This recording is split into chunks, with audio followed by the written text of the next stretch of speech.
Continuaremos então a nossa aula sobre condições de Cauchy-Riemann. Na videoaula passada, falamos sobre as condições necessárias para uma função ser diferenciável.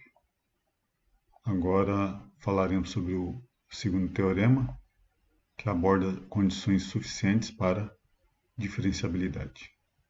Seja f igual a u mais iv, onde u e v e suas derivadas parciais de primeira ordem contínuas em Z0 e que satisfazem as condições de Cauchy-Riemann em Z0.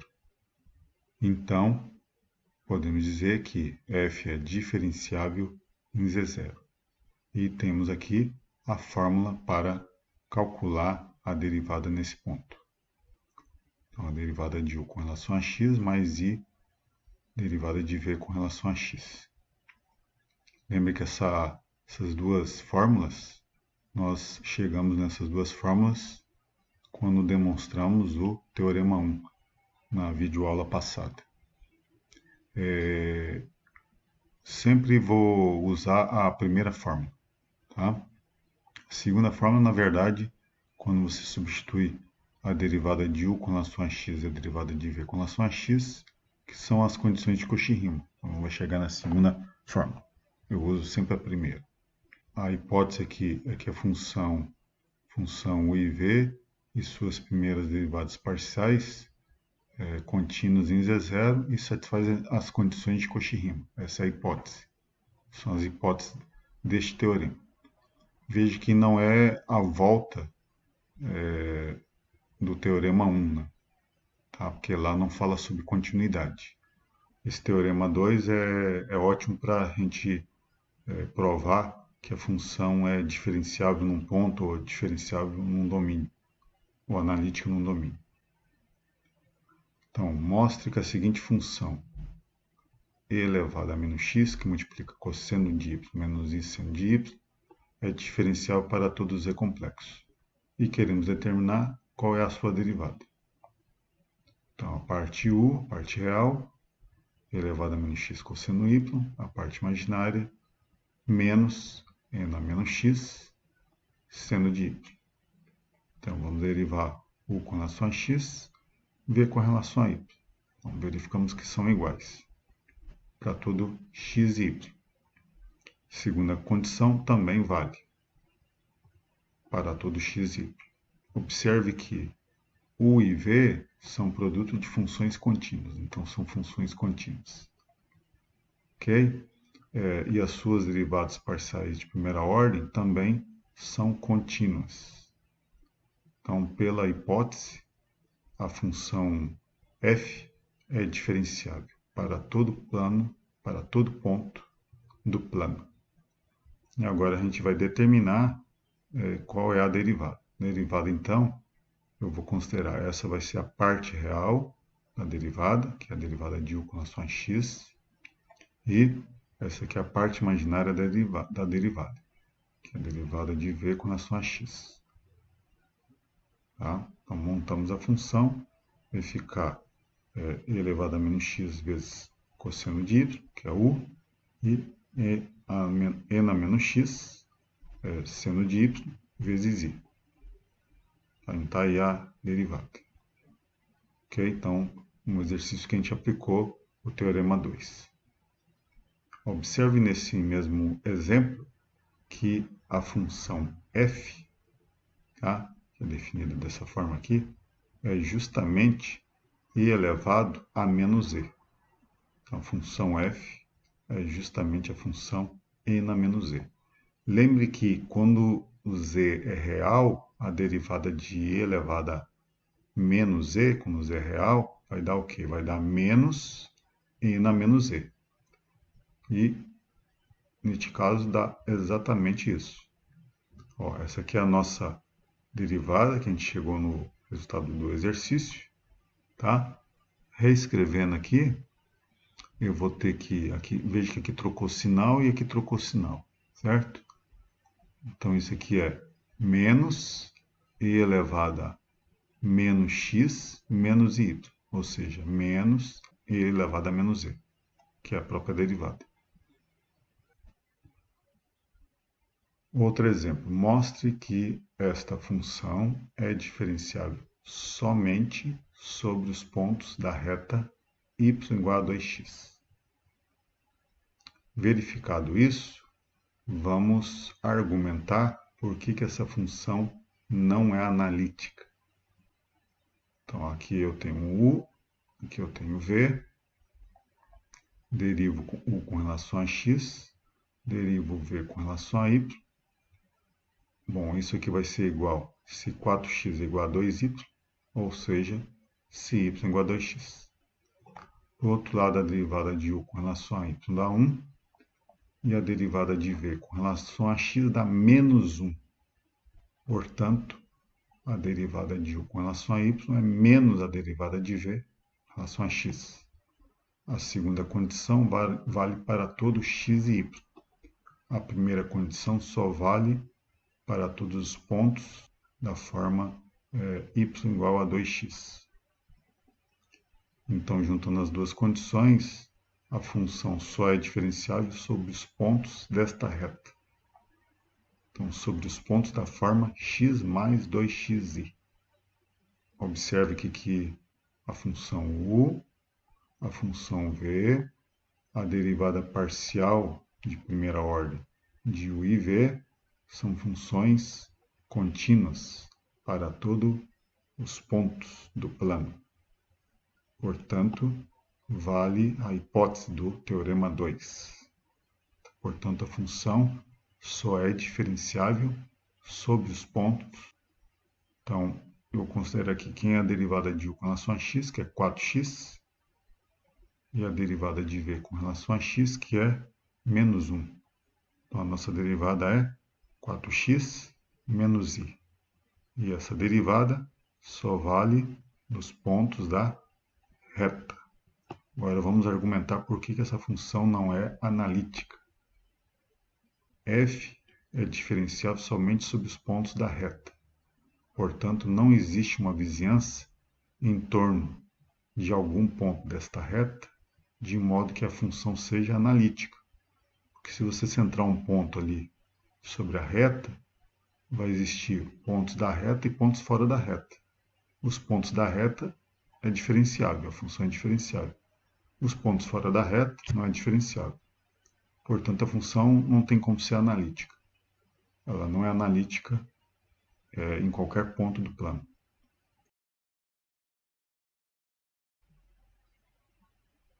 Se f é diferenciável sobre os pontos de uma curva, não vai implicar que f é analítica em algum ponto. Isto é, se f é diferenciável somente sobre os pontos de uma curva, então f não é analítica para todo z complexo, como eu havia dito no exemplo anterior. No seguinte exemplo, nós temos aqui a função u, que é x sobre x2 mais y2, e a nossa função v é menos y sobre x2 mais y2.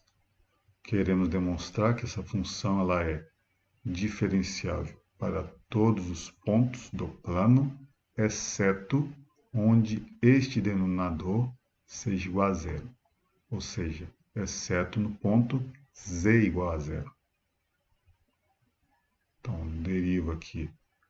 Essa função u aqui, ela é um quociente de funções. Aqui já está simplificado as contas. Essa é a derivada de u com relação a x, essa é a derivada de v com relação a y. Então, são iguais, tá? Exceto no denominador, exceto aqui quando o z é igual a zero. Tá? Porque se o z for igual a zero, não vão existir essas derivadas, e muito menos o iv. Faço o mesmo, derivo u com relação a y, derivo v com relação a x, derivada de u com relação a y igual a menos a derivada de v em x.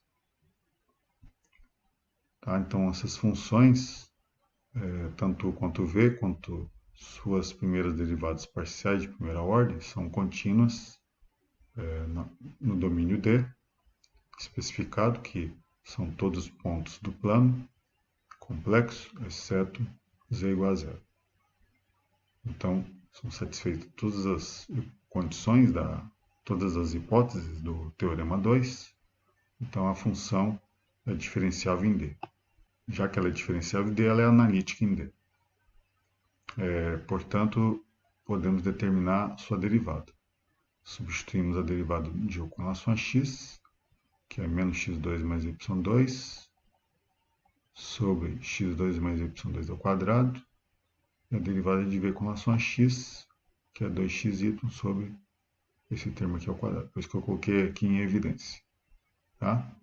Então, essa derivada existe, exceto em z igual a zero.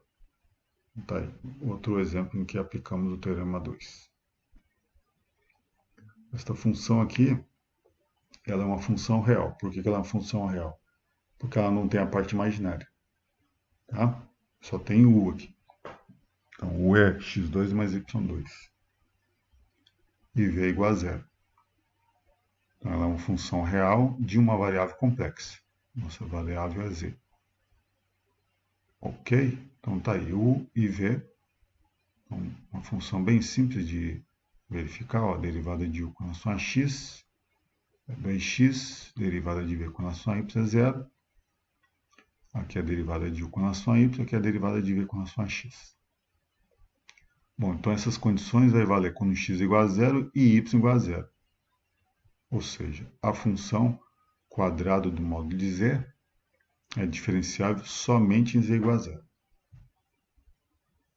Então, é uma função que ela é diferenciável somente num ponto. Se ela é diferenciável somente num ponto, esta função não é analítica em todos os pontos do plano complexo. Então, nós temos aqui um exemplo, que é o quadrado do módulo z, é um exemplo de uma função que ela é contínua em todos os pontos, tá? Porque u e v são funções contínuas. Bom, apesar de u e v serem contínuas, ela é diferenciável somente num ponto. Bom, vamos ver aqui o outro exemplo, a função u igual a x vezes y e v igual a y. Calculo as derivadas parciais e igualo aqui, né? Então, essas condições vão valer se y igual a 1 e x igual a 0. Bom, então, vai valer num ponto, né? Que é o ponto z igual a 0 mais 1i, ou seja, z igual a i. Esta função u e v, em suas primeiras derivadas parciais, são contínuas em z igual a i, mas não é só isso. São contínuos em todos os pontos do plano complexo. Apenas que as igualdades das condições de Cauchy-Riemann só valem num ponto. Então, ela é diferenciável somente no ponto z igual a i. Então, veja que nós temos aqui dois exemplos. Essa função aqui e a anterior, né? Que é o quadrado do módulo de z.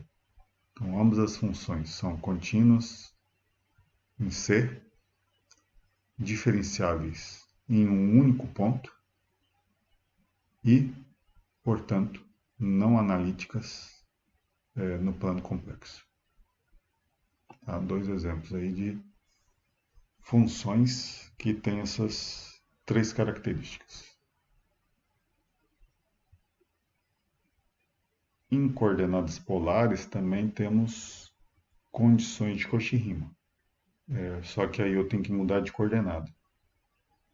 A função u e v passa a ser função de r e θ, onde u e v são funções univalentes. O que são funções univalentes? São funções que para cada z complexo só corresponde a um único complexo. Então, essas aqui são as condições de Cauchy-Riemann em coordenadas polares. Derivada de u com relação a r é a derivada de v com relação a θ dividido por r.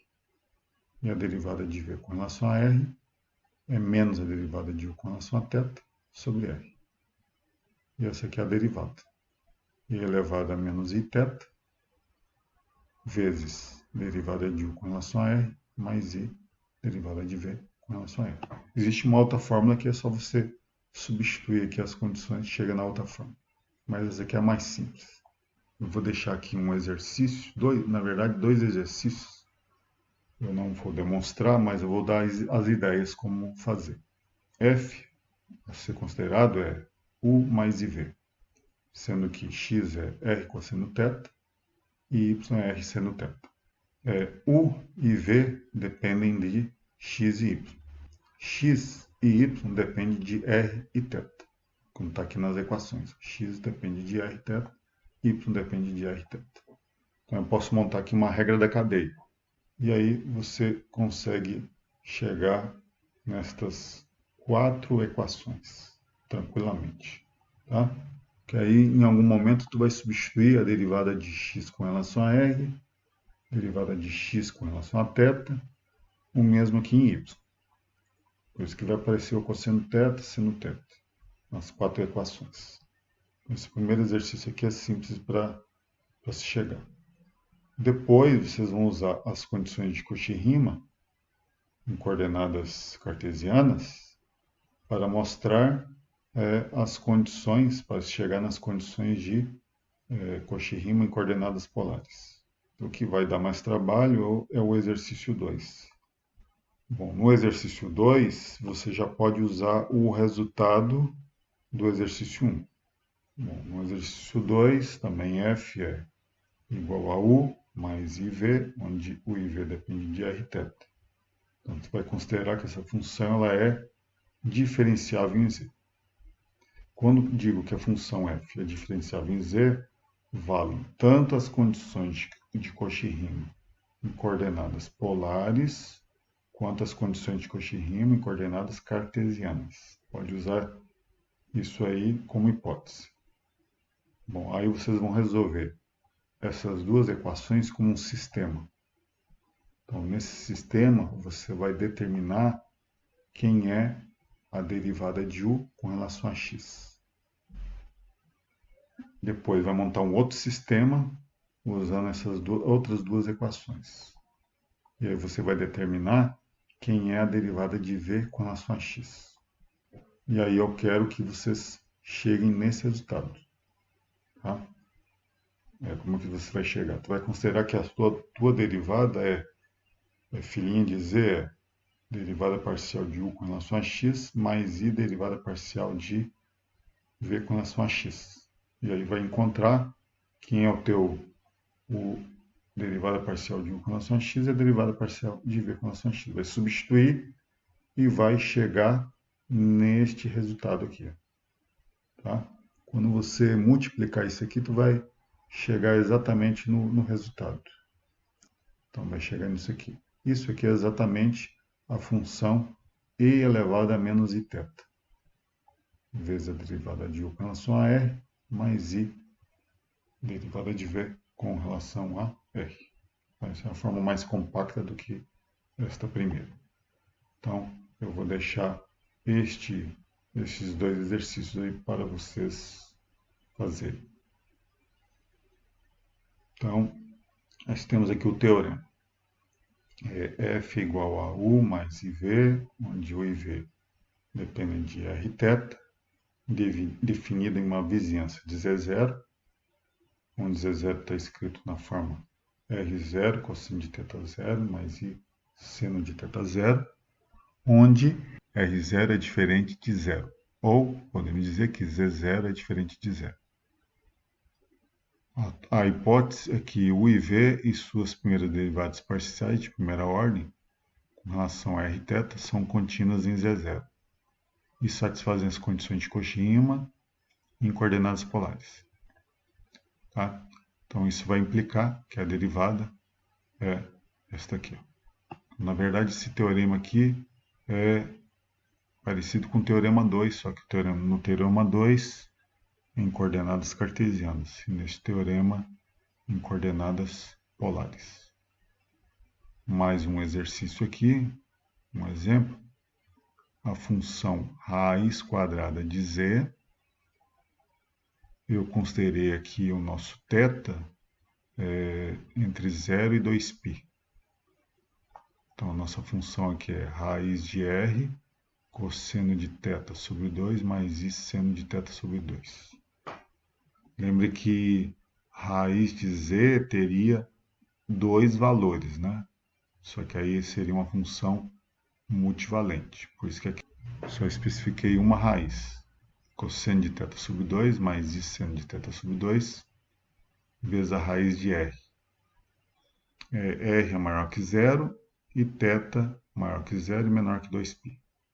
Então, essa função ela não é definida para todos os pontos do semi-eixo real não negativo, porque aqui não tem o igual. Tá? E queremos determinar a derivada desses pontos, ou seja, no mesmo domínio. Então, está aqui a função u, a função v.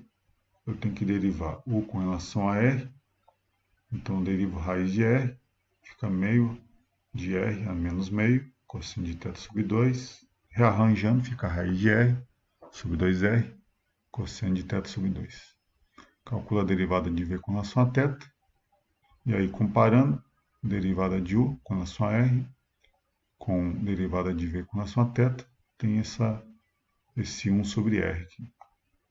Depois eu derivo u com relação a θ, então derivo aqui o cosseno, vai dar menos seno, tá? Depois eu derivo v com relação a r. E aí faço a comparação, a diferença aqui está no menos 1 sobre r. Então, portanto, cheguei nas condições de Cauchy-Riemann, são condições que são contínuas no domínio especificado.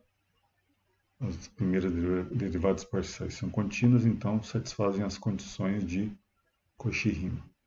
Então, é uma função que ela é diferenciável para todo ponto do domínio, ou seja, para todos os pontos do semi-eixo real não negativo. O R é maior que zero, então, na verdade, não é um disco limitado. Tá? Esse raio aqui é ilimitado. Então, esse disco aqui não é, o raio dele não é limitado.